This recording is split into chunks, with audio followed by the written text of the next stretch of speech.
नाज़रीन, मिरपुर खास में एग्रीकल्चर एक्सटेंशन डिपार्टमेंट के ग्रेजुएट फील्ड असिस्टेंट पारा प्रमोशन न मिलण खिलाफ हथन में प्ले कार्ड बैनर खड़ी रैली कढ़ी वही। इन हवाले से पेश है एहतजाज कंदड़ मुलाजमन की ही गाल बोल।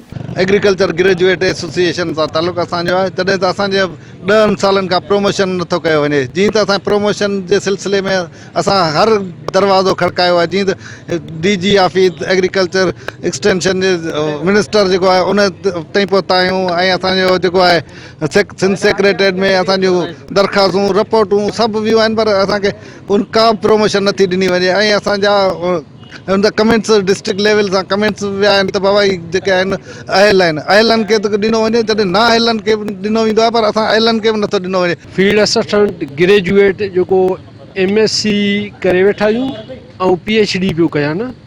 असांजो इहो हूंदो आहे त असां जेके ग्रेजुएट जेके हूंदा आहियूं उन्हनि खे गवर्नमेंट जे तरफ़ां 5 सालनि खां पोइ उन्हनि खे प्रोमोशन लाज़िमी ॾियणो आहे। पर असांजो जेको अंधी जेका गवर्नमेंट आहे, ॿोड़ो जेको गवर्नमेंट आहे, वो अञा ताईं 10 सालनि खां पोइ बि असांखे उन्हनि प्रोमोशन न ॾिना। हालांकि गवर्नमेंट जे लॉ जे हिसाब सां 5 सालनि खां पोइ उनखे DPC विहारे असांखे ॾियणो आहे।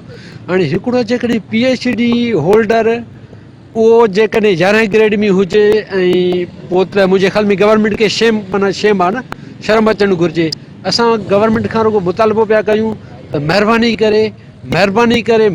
करे असांखे प्रमोशन ॾिनो वञे। असांजो इहो एहतजाज जो मेन मक़सदु इहो आहे त असांखे प्रमोशन करे 17 ग्रेड में ॾिनो वञे। 6 साल 7 साल प्रमोशन हिनखे ॾिठी आहे न लिया, पर प्रमोशन 10 साल खां मथे थी वियो आहे, नथा कयूं आहिनि। हाई कोर्ट सुप्रीम कोर्ट जे लॉ जे मुताबिक़ 5 साल में प्रमोशन खे ॾियणो आहे। बलूचिस्तान में 3 साल में कयो थो वञे, जॾहिं त हिन में रिसर्च में ऐं हार्टिकल्चर में 3-4 साल में प्रमोशन थी हलिया ऐं B वारा बि थी हलियल आहे। असांजूं 243 सीटूं हुयूं जेके एग्रीकल्चर एक्सटेंशन जूं हुयूं, इन्हनि फिनांस में विझी चयो पिए त B वारे इंजन खे 17 ग्रेड में खणो, पर असांखे जेको कानून जे मुताबिक़ एग्रीकल्चर एक्सटेंशन में इन में नथो ॾिनो वञे। असांजो इहो एहतजाज जो दाइरो जेको आहे हिते बस कोन थी कंदासीं।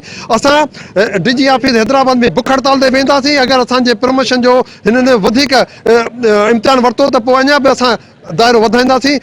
असांजो सही एहतजाज करण जो मक़सदु इहो आहे त असांजी प्रमोशन नथी कई थी वञे। जॾहिं त सर्विस सिंध गवर्नमेंट जे सर्विस एक्ट तहत जेको आहिनि 5 सालनि ताईं ड्यू हूंदी आहे, पर असांखे 10 साल गुज़री विया आहिनि, पर अञा ताईं न असांजी सीनियरिटी लिस्ट ठही वई आहे, न असांजी जेको आहे प्रमोशन कई थी वञे। ऐं अवामी दौर आहे। असां मिनिस्टर इस्माइल राव के गुज़ारिश कंदासीं, मोहतरम बिलावल ज़रदारी भुट्टो ज़रदारी खे अर्ज़ु कंदासीं, महिरबानी करे मोहतरमा जे सदके, मोहतरमा त रोज़गार ॾिना आहिनि, तव्हां असांखे प्रमोशन छो नथा ॾियो? महिरबानी करे उन जे सदके असांजी DPC विहारे असांजो प्रमोशन कया वञे।